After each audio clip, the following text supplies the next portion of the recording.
Assalamualaikum warahmatullahi wabarakatuh. Waalaikumsalam warahmatullahi wabarakatuh.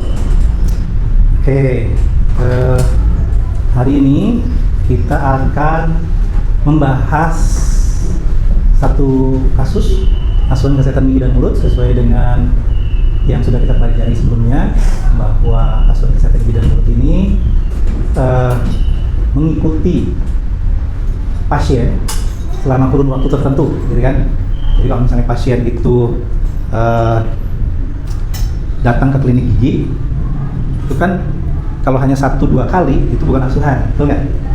Nah, berarti itu harus beberapa kali kunjungan. Nah, sekarang kita akan bahas itu, tapi sebelumnya saya pengen tahu dulu nih, teman-teman, apakah sudah memahami konsep asuhan itu sendiri, ya? Nah, menurut teman-teman nih, asuhan kesehatan gigi dan mulut itu kenapa disebut asuhan? Apa sih perbedaannya dengan pasien yang biasa berkunjung ke klinik gigi yang selama ini sering kita perhatikan kalau ada di klinik-klinik Pratama atau di puskesmas? Ada yang pernah lihat puskesmas seperti apa BPG-nya? Pernah berobat ke BPG di puskesmas atau di klinik gigi? Belum pernah, belum ada yang sama sekali berkunjung ke puskesmas. Pernah ke puskesmas. Oke, ngapain? Biasanya kalau sudah mau Oke, jadi pasien datang ke puskesmas kalau sudah ada keluhan. Kalau belum ada keluhan, jarang ya, jarang ada orang datang ke klinik gigi, giginya masih bagus. Ya. Nah, sekarang kalau seandainya pasien itu datang ke klinik gigi dengan kondisi gigi yang sebetulnya masih bagus, boleh nggak sih? Boleh. Ngapain itu di situ? Pasien ini minta apa? Datang ke klinik kan tadi kalau misalnya udah sakit giginya, baru datang ke klinik gigi, minta diobatin dong gitu ya. Giginya berlubang, minta ditambal. Wow, sakitnya nggak ketahan, udah dicabut aja. Biasanya kayak gitu kan.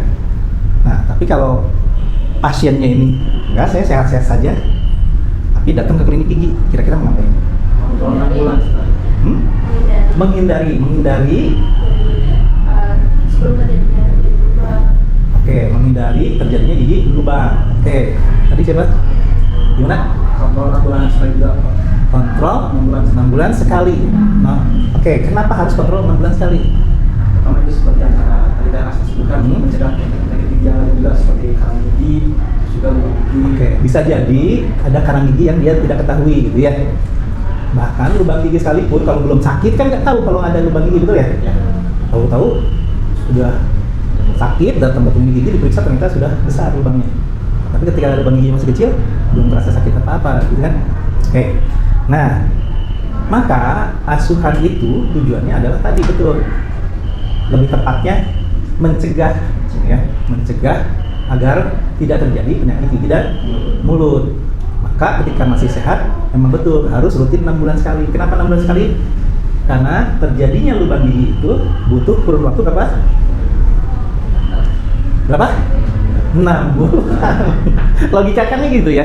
Kenapa kita disuruh 6 bulan sekali ke klinik gigi? Karena untuk bisa terjadi karies itu butuh waktu 6 bulan. Karang gigi. Kalau karang gigi kira-kira sama karies lebih cepat mana timbulnya ya? Timbulnya karies dengan timbulnya karang gigi lebih cepat mana? Karang gigi. Kira-kira berapa lama? Dari mulai plak sampai menjadi karang gigi itu berapa lama? 3 bulan.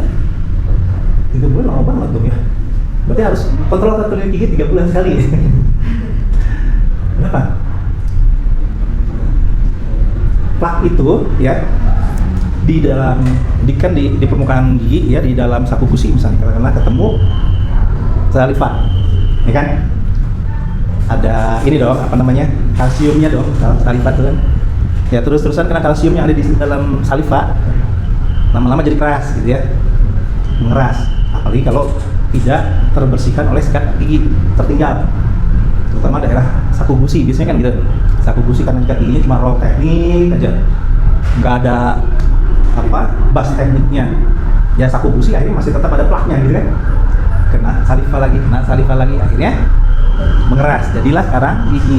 Nah itu hanya butuh waktu harian, nggak butuh 3 bulan tadi. Iya kan? Coba cek, buka di HP. Oh, searching.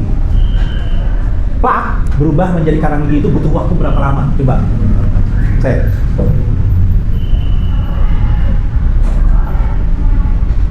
Pakai Mbak Google boleh, pakai Gemini boleh, Jempiti boleh, silakan. Ya. 24 sampai 72 jam. 1 sampai 3 hari. Jadi 24 sampai 27 jam itu menjadi plak tua. Ya. Plak tua itu belum jadi karang gigi saja sudah bisa menyebabkan alergi, menyebabkan radang atau inflamasi. Ya. Nah, kalau sampai 3 hari maka terbentuklah karang gigi ngeras. Ya kan? Nah, 6 bulan sekali tadi korelasinya adalah dengan karies. Karena memang karies itu bisa saja, misalnya orang masih bagus giginya, anak-anak nih, ya, baru tumbuh gigi dewasanya, belum ada karies.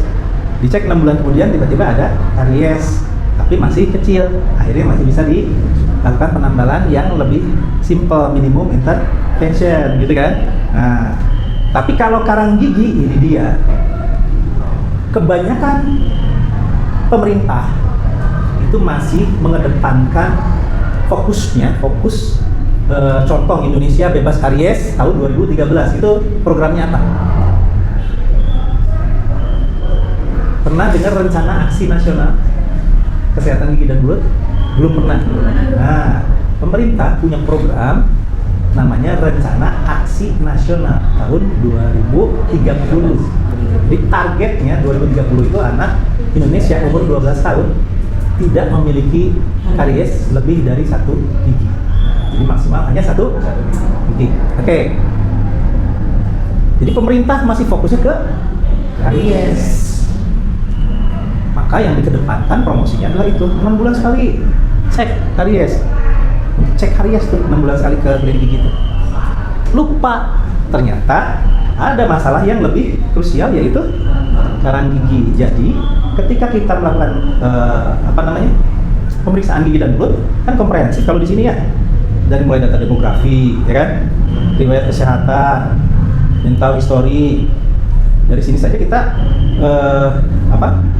sudah melakukan anamnesis untuk bukan hanya menanyakan apakah ada keluhan gigi berlubang atau tidak, tapi yang lain-lain juga kan, apakah dia mengeluh bau mulut, mengeluh giginya berwarna kuning atau ada pewarnaan yang lain yang stain, ya biasanya gitu kan. Terus apa lagi? Jadi ketika kita melakukan anamnesis itu kan menggali dia punya keluhan apa aja sih, ya kan? Kalau asuhan gitu, bukan cuma fokus di kariesnya. Keluhan utamanya mungkin karies, tapi ada keluhan tambahan lainnya nggak kan gitu? Apakah ada tadi contoh ternyata kalau melihat gigi suka berdarah, ya mana nih? Jadi saat melihat rongga mulut, apa yang pasien cari, gitu kan? Ya, yang pasien cari apa? Oh, ada karies, ada kanker mulut, ada penyakit gusi, ada sariawan, ya. Apakah pernah di ronsen 2 tahun terakhir? Apakah ada komplikasi perawatan gigi sebelumnya? Ya, apakah pasien menurut pasien gitu ya, kunjungan sebelumnya itu bagaimana? Menakutkan atau justru malah dia semangat untuk melanjutkan kunjungan berikutnya?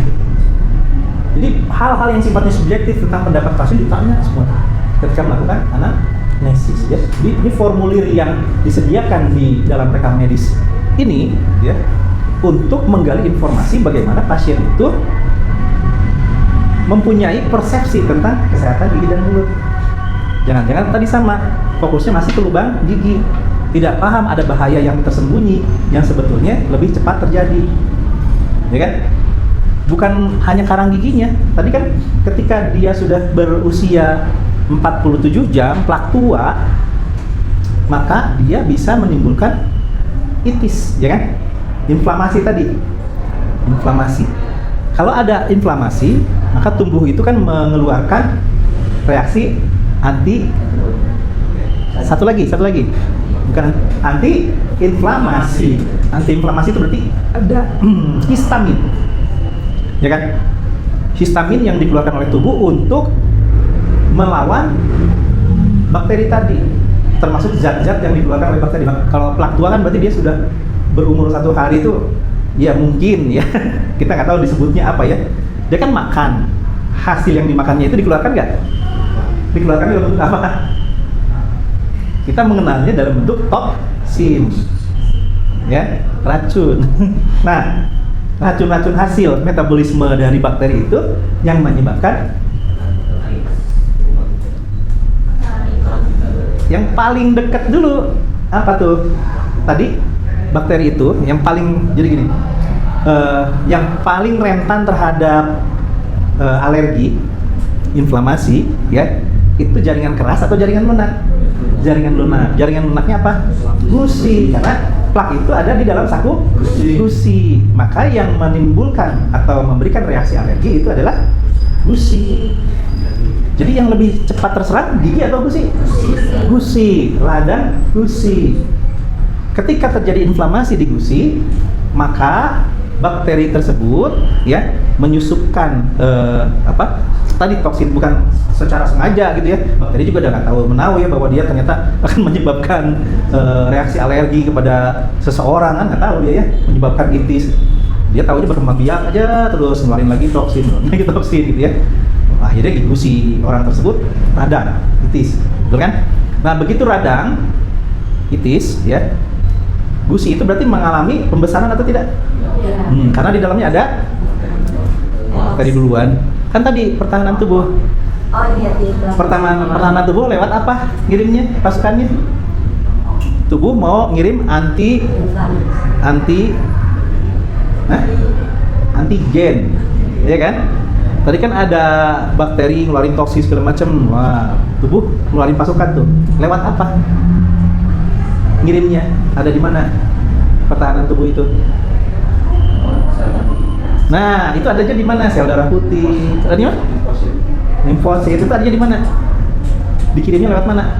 Jalan mana?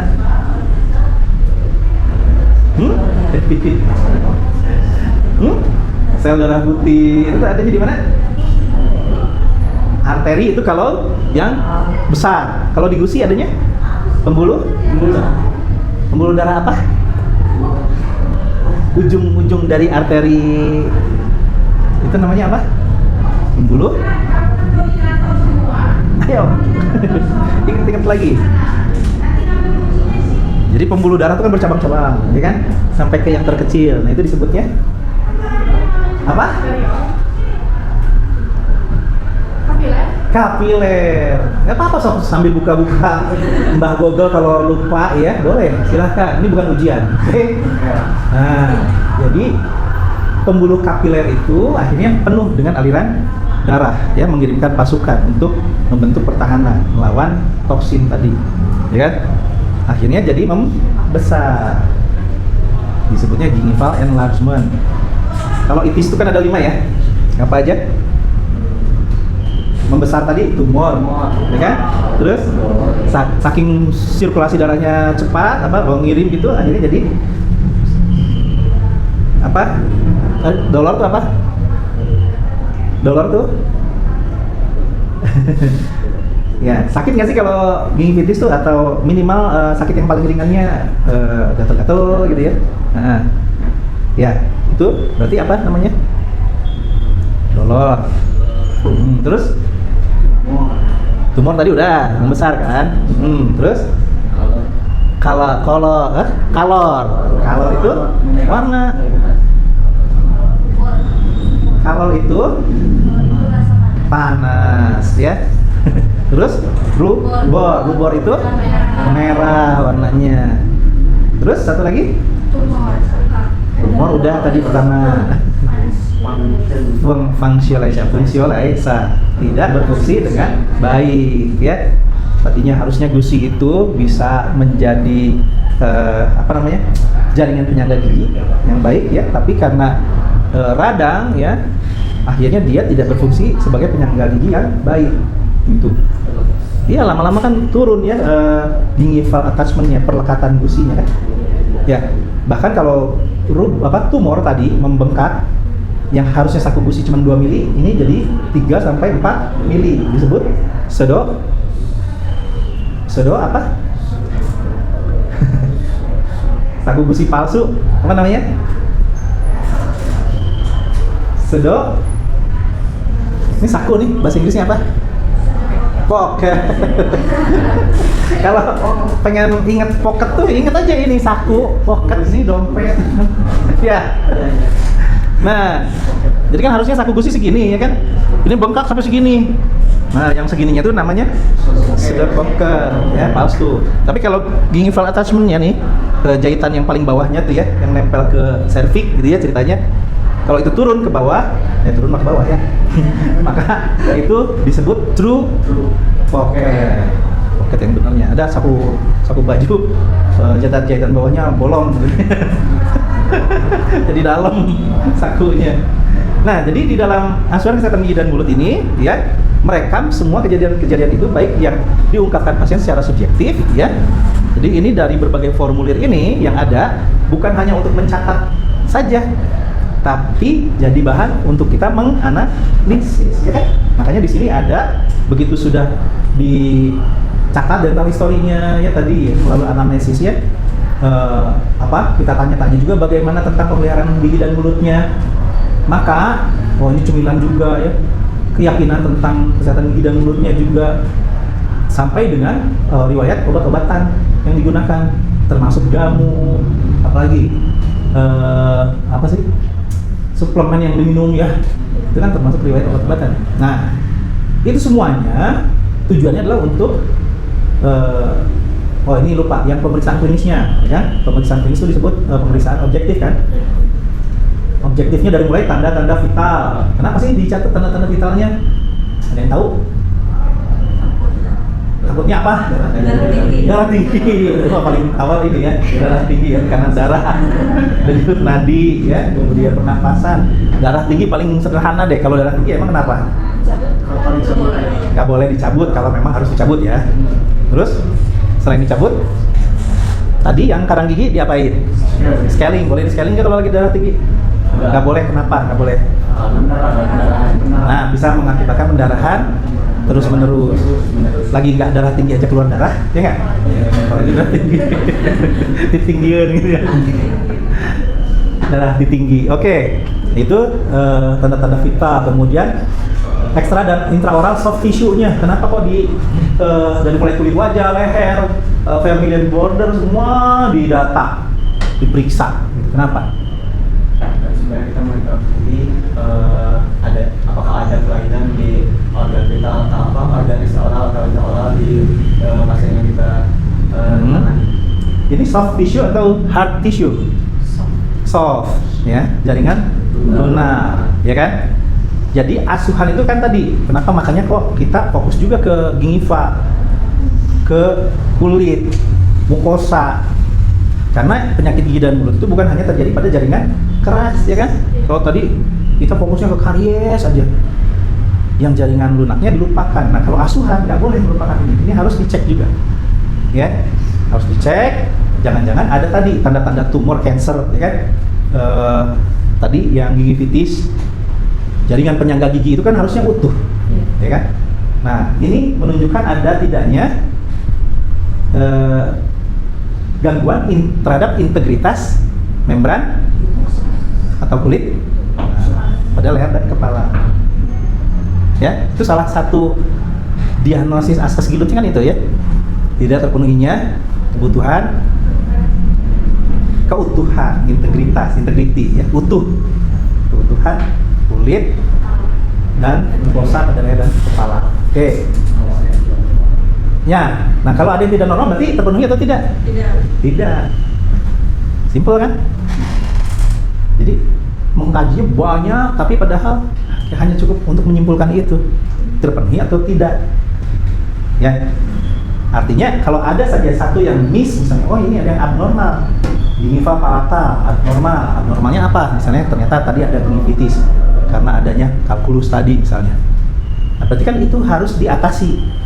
Nah, kaitannya nanti berarti kan di ini OHIS dulu ya, OHIS. Kenapa OHIS kebersihan mulut ini harus dicek juga? Sama untuk melihat ada skor dari pelaku. Iya, kenapa harus dihitung skornya?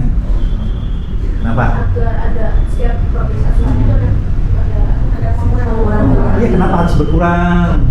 Kebersihan gigi dan mulutnya harus semakin baik gitu. Kenapa? Supaya karena asuhan itu sendiri. Kondisi asuhan itu sendiri. Penyakit gigi dan mulut yang ditemukan tadi, penyebab utamanya apa? Nah, giginya kotor. Ya kan? Plak itu kan berarti giginya bersih atau kotor? Kotor. Ada lapisan bakteri di situ kan? Nah, itulah sebabnya kita fokus juga di kebersihan gigi dan mulut supaya pasien itu tidak memiliki resiko terhadap terjadinya penyakit gigi dan mulut yang lain tadi. Kalau ini masih ada sisa plak, kunjungan pertama skornya berarti 17%. Masih ada dia permukaan yang memiliki plak. Tapi kunjungan kedua udah diajarin nih cara nyikat giginya, masih aja ada. Berarti dia masih punya resiko terhadap gigi dan mulut. Nah, kaitannya dengan diagnosis yang pertama apa? Perlindungan dari resiko kesehatan. Kalau plak skornya masih di atas kriteria baik atau di sini buruk, ya, berarti dia masih memiliki resiko kesehatan. Ya. Jadi perlindungan dari resiko kesehatannya tidak terpenuhi. Clear? Nah, makanya ini jadi fokus juga. Odontogram tadi hanya untuk melihat ada tidaknya kelainan pada jaringan keras atau hard tissue, ya, karies, ada apa sih kelainan gigi deh selain karies? Sakar karena apa dulu? Karies juga. Nah, karies juga berarti ya. Yang selain karies apa? Anomali gigi, ya, anomali gigi macam-macam ya. Apa aja? Fashion, ya, stem, ya, dan lain sebagainya. Nah, itu menjadi pendukung terjadinya kemungkinan-kemungkinan untuk gangguan kesehatan, termasuk kebersihan mulut juga. Bisa jadi kebersihan mulutnya jadi tidak optimal karena adanya yang crowded, ya, yang crowded dan seterusnya. Aduh, punten nih, harus di-reject. Punten, Pak Wajil, saya reject dulu. Ya, periodontal. Periodontal ini berkaitan dengan integritas membran atau kulit, ya, padahal kan kepala tadi sama, ya kan? Kalau yang di atas itu secara general, kalau ini di spesifik, dilihat ke dalam poketnya ada tidaknya bleeding on probing, ya kan? Kemudian attachment loss-nya, ya, ini lebih detailkan di sini. Nah, ujung-ujungnya kan di sini, ya. Apa saja kebutuhan yang tidak terpenuhi, ya? Perlindungan dari kesehatan, bebas dari ketakutan dan stres, kesan wajah yang sehat, kebutuhan mukosa dan kulit pada leher dan kepala, kondisi dan fungsi biologis, ya, dari gigi-gigi, kemudian seksualisasi dan bukan masalah, tanggung jawab terhadap kesehatan gigi dan mulut. Oke, kalau misalnya pasien ini kita lihat, wah, waktunya kita mengevaluasi post test. Post test kita cek, wah, ini bandel ya, nggak mau berhenti. Oke, nah, kalau pasien itu tadi yang pertama kondisi biologis dan fungsi gigi yang baiknya tidak terpenuhi karena ada di sini tanda atau gejalanya karies, ya, ada karies di gigi 1, 2, gigi 1, 3. Nih, berarti rencana asuhannya apa? Gigi 1, 2, satu aja lah, gigi 1, 2. Berarti tujuan asuhannya ini ada yang mana?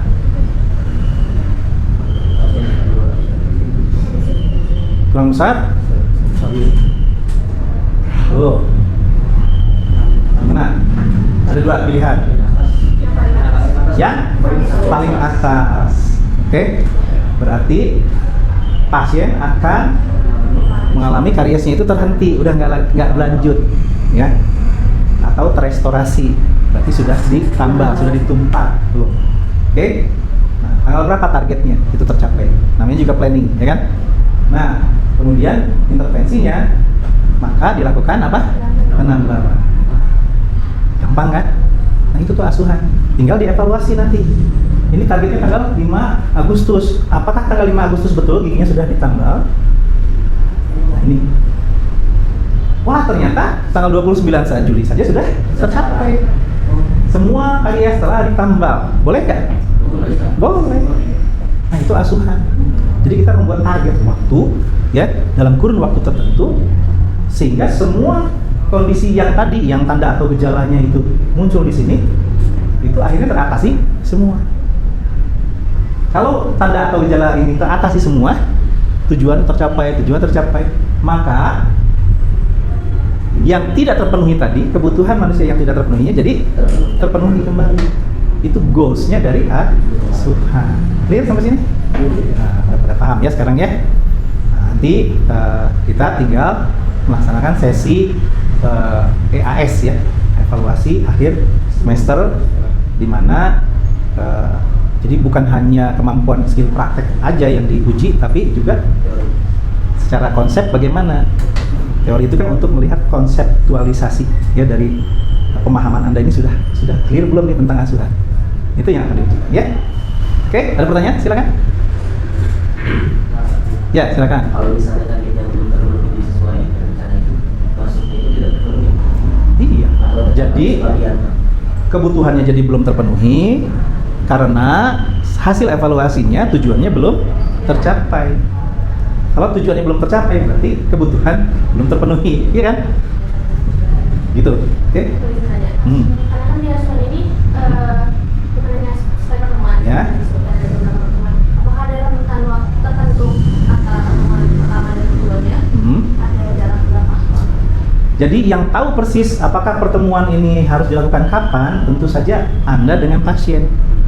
Disitulah Anda lakukan diskusi dengan pasien. Kapan nih kira-kira akan bisa dilakukan, kan gitu ke pasien tuh ya. Kapan target ini akan tercapai? Ngobrol gitu kan ke pasien.